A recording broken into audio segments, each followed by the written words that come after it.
Good morning, YouTube and Facebook. It's Jeffrey Howells Carpet Cleaning here, and we're going to be doing ourselves a little bit of three-phase cleaning out here in Milwaukie, Oregon today. And what we have that I'm going to be doing is that we do have quite a bit of odor, a lot of debris in the carpet, and pet and urine and all that sort of stuff going on. So what we're going to be doing, phase one, we're going to go through and do a very thorough vacuum to get as much debris out of the carpeting as possible.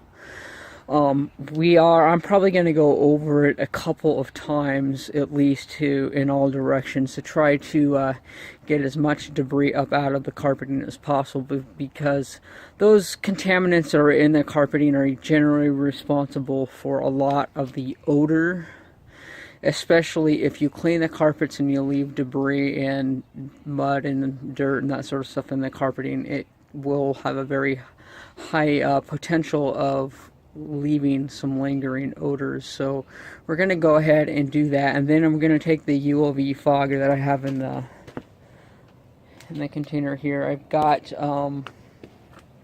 Kill Odor Plus in there right now. We're going to heavily treat the carpeting area and probably low along the walls. Like there aren't actually baseboards, but there are exposed walls. And I'll probably hit up there.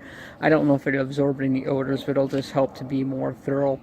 And as that is sitting and dwelling in the carpet for a good 30 to 45 minutes, we'll go ahead and begin running our lines and hoses and stuff like that into the house and get it ready for an extraction. So really, we're sticking with our three phases of dry soil removal, soil suspension, and hot water extraction.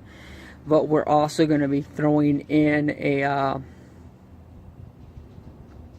deodorization with a ULV fogger between phases 1 and 2. So it's a little bit of a caveat that we throw in there, but it does go right along with the carpet cleaning process. So the reason I put down three phases is because, I could explain the multiple steps that we've taken. It gets very confusing, especially when you want a quick, simple mechanism to use to explain to customers when they're calling on the phone. It's a lot easier just to explain it in three phases, and those three phases make sense to them. Just having the dry soil removal, application of a pre-spray for soil suspension, and agitating it with whatever means of agitation you're using, whether it be with a CRB or just manual with like a grinding broom. And then we go ahead and we extract it all using our truck-mounted steam cleaning.